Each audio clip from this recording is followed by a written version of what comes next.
not everybody knows is like one of the most entertaining and crazy dudes in the league. And, people don't know, but I want to try and highlight that and lift that up. My brother-in-law, who's out in Denver, Colorado right now, Carlos, you know, he's not as active. He's a little bit younger than we are. He's not as active in the league, group chats and things of that nature. He's got a really loaded roster, but he's not going to BS with us in a group chat because he's actually doing something fun on a Friday night because he's only 23 years old. Tried to highlight and lift up the profiles of some of these other guys so, all the owners kind of get to know each other.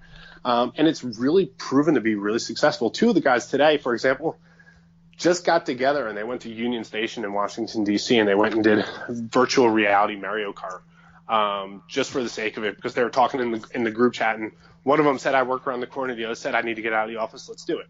So I posted a video of that's on our Twitter handle. And it's just like, it's a lot of fun.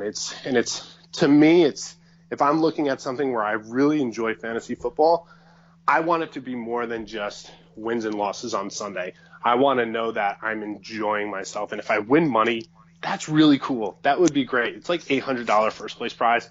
Awesome. What? $800? Yeah, it's like $800. I mean, everybody throws in $100. We give, I think it's like $800 to first place, and then like we give division champions money, and it's like you there. Yeah, and it's fun. I would love to win money. My wife would really love me to win money. I usually don't, to be candid. But the reality is, like, if I'm going to throw $100 away, I want to at least know I'm enjoying myself. So it's like, when you get that coworker that comes up to you and says, let me tell you about my fantasy league, and like 95% of owners or people in general are kind of like, nah, that's cool. Well, I want the riffrafffootball.com to be the league where people are like, oh, actually tell me about it. It seems really cool. Adding a little bit of context around what makes the league so much fun, not just the wins and losses and the fantasy football, but also the people that actually make fantasy football fun, where you're not just focused on waiver wires and not just focused on wins and losses. You're not really worried about somebody else cheating to get the money. You're just looking to have a good time. And like, candidly, most of our guys, they either work too hard or they got kids. They're not really worried about just winning a couple of bucks. They're actually they're going to invest their time. They want to have a good time. And so it's something that, from my perspective, look, if I can get people beyond just these 14 owners something to enjoy, that would be really cool. I don't expect, hundreds and hundreds of people to be like, oh my God, did you see what happened on riffrafffootball.com this week? By no means. Like, I would love for people to be like, oh, hey, this is actually really fun. This is the fantasy football I wish I had as well. I'm going to go give my commissioner a little grief and be like, why can't you step your game up a little bit and just be a little more engaged and active? And, candidly, we've been really, really successful, I think, in a lot of ways, just in part because, like, Friday night, for example, I was sitting there. I got a 9-month-old baby. I'm putting him to sleep. I'm rocking him in the chair, and I get a random WhatsApp chat message from Mark, and he says, oh, check your email. He wrote an article. He wrote like a 3,500-word article on his own, an oral history about an attempted 4-way trade in our league that ultimately fell apart. But, like, he was like, a 4-way trade. A 4-way trade. Like, man. And it was like Christian McCaffrey, Antonio Brown, Michael Thomas, and like future draft dollars were all at stake. And it's just like, I don't think it made any teams better, but like they had so much fun, and Mark literally labeled out all of the, everybody's comments and conversation, and they had so much fun talking about it. And it was literally like a 3-day conversation where all these guys are just BSing about a potential trade. Again, one that wouldn't help any of them. And then he took it and he put it on a piece of paper and he's like, hey man, can we publish this? And it was like, I mean, publish with quotes, of course, but I was like, do you mean put it on the website? Hell yeah. Like, why not? This is fun. Like, this is what it should be. Like, if I was an owner, I would want my commissioner to try and do these types of things. And honestly, if I wasn't a part of the league, I would at least be curious to follow along, whether it's the individuals or just kind of the content that's coming out there. One other thing I'd be remiss, because I've gotten about 15 different owners and co-owners who have asked me to make sure to mention this. One other thing that we're doing, and it's kind of controversial at this point, one of our owners, Tito Galen, called it a Ponzi scheme. But one thing that we're doing this year is we're actually allowing for trading current players for future draft dollars. We're an auction draft league. So I kind of looked at all of the leagues where they were able to trade, in snake drafts, they were able to trade future draft picks for players this year. And I said, hell, I would like to do that. That would be fun. But we're an auction draft, which I think is a little bit of a different skill set.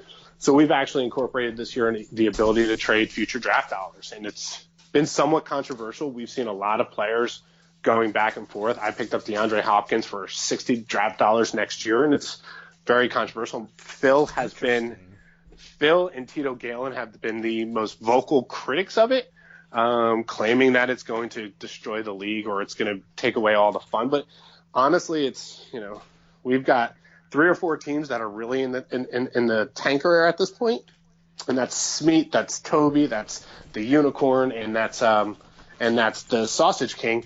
And they're basically saying, how do I rebuild this effort? I've got some solid keepers, but maybe I can get some more money back for 2019 with some of these assets that are currently on my roster. So it's actually been a really fun, and it's a different wrinkle to how you plan fantasy football. And it's, so far it's been really good. Smeat, he's literally Smeat, again, the most interesting, bizarre individual you guys will probably get to meet. He has been rebuilding his program since the first week of the season. After he lost week 1, he traded Travis Kelce to Eric Garcia for literally 40 future draft dollars. He now has, 33% more draft dollars than any other owner in the league. And it's like, how does that change his strategy for what happens in 2019? And then what does it say for an owner like Eric Garcia, who's basically sent 75 draft dollars for 2019 out the door to gain assets for 2018? It's just a really different and unique strategy that's been really enjoyable. And, outside of, Tito Galen calling it a Ponzi scheme and Phil calling it the worst thing in the world, the owners have actually responded really well to it. So we're going to see how it goes. And, we'll play around with it. And if it works, we'll keep it around. And if it doesn't work, then we can phase it out. So it's been a lot of fun in that regard. Okay. Well, if anybody wants to follow this, and I encourage it because, as you can see, it is basically this league has a life of its own. On Twitter, you are at GMRRFFA. The website is riffrafffootball.com. Yep.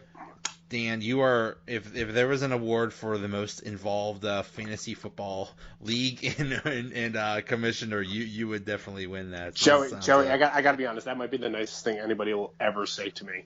And that is including you're having a baby, I do, right. Things of that nature. I really appreciate that. No, and Joey, thank you so much for having me on tonight. I really do appreciate it. And again, folks want to check us out, that would be great. But if not, just expect more from your fantasy football commissioners. Like this, if you're investing all this time in this activity, you should enjoy it as much as possible. So just, ask, request, push, or be your own commissioner and do some of this stuff yourself. It's fun. But I really appreciate the opportunity. And again, riffrafffootball.com. Thank you so much, Joey. All right, man. Dan, have a great night. You too. All right. Okay, now to preview Week 5 in the NFL, I have Coach Warzu. How are you doing, sir? I'm doing pretty good. There's not really too much Steelers news. Nobody liked anything on social media or said anything stupid. That might be a new record for the Steelers. Maybe no news is actually good news. In the Steelers case, I mean. Now nobody's acting like an idiot, and like you said, nobody's on Instagram or social media. Thank God. It's been 24 whole hours, which I think has broken a new record. So I'm sure somebody will do something stupid tomorrow. Listen, it's only Wednesday. This game against the Falcons. Oh my goodness! You have to think that the defense might get better, but. I don't know. I really don't know what to expect. You can't get much worse, can you? Right. They can only get better. It's crazy. I mean, at least Atlanta has an excuse. Like some of their best defensive players are hurt, so it's understandable why their defense is so awful. But man, I don't. It's going to be if I made a prediction as to a score of the game, it would probably be like 48-45 or something like that. Watch, it'll probably be like 9-6 or something. Has an NFL team ever scored in the hundreds? I don't think so, but yeah, we might see that. 100-90. Can it be 100-97? It could be. Now, in the Steelers' defense, though, I guess Morgan Burnett and Joe Hayden haven't really been available all that much. Or Hilton. Mike Hilton. That's a very big loss. Yeah. Especially considering the nature of our defensive backfield right now. And what is Hilton's status for this weekend? I think it's still iffy. He's practicing, but he has like some weird thing on his what is that? A brace on his elbow or something like that. So it doesn't sound very encouraging that basically you're talking about a one-armed guy right now. I mean, that may be better than the Sensabaugh Burns duo. If you cut Mike Hilton's arms and legs off, he would still be a better cover secondary player than Marty Burns. I think that's what we're saying.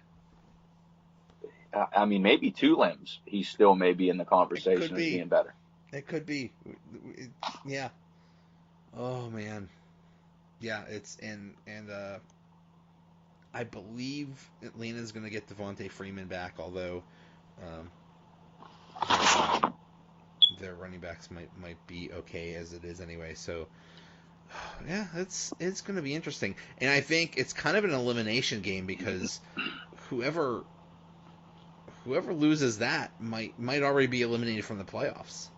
Yeah, I mean, you have the Falcons looking to kind of keep pace with the Panthers and the Saints in that division. And like you said, I mean, it's kind of a must-win for both of these teams. Every game for these teams right now from here on out is essentially a playoff game. Basically, yeah. Yeah, so we'll see. It's I don't know. I don't know. It's only 4 games in, but man, it just seems like these are some dire circumstances. So last week in the picks, I got 11 right. You got 9 right, but there was actually somebody that got 12 right. Conta YJJS 422. Well, I'll try to contact you if I can figure out who you are, so you get a prize. But yeah, if you want the prize, make it easy to contact you. Right. Yeah, because there's really no way on the ESPN thing to send them a message. So yeah, or at least make it your Twitter handle or something like that, so I'll know. Yeah, don't have an AGVI in a handle with 18 numbers. Right. I mean, make it easy. Make it easy on us. Make it easy on Joey. There's an ESPN 247-92356. Yeah, what are we gonna do with that? What am I gonna hire like a private investigator to figure out who you are? Contact ESPN. Guys, make it easy on us. Yeah. We're here for the people. Yeah. So this week, there's a couple interesting ones that I'm really interested in seeing how it's going to work out. But anyway, let's start with the Thursday night game, Indianapolis at New England. I'm taking New England in that one. What do you think? Yeah, this is the Deflategate grudge match. Yes. So to speak. I'm with you. I'm taking New England.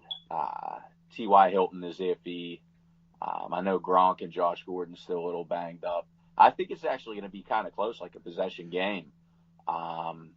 They get Edelman back. I just think still Patriots. I think getting Edelman back will be huge. So, yeah, I'll take the Patriots in that one. Falcons at Steelers. I'm taking the Steelers, but just to root for the home team. I really don't know what's going to happen in this game. I think it's going to be a toss-up. Man,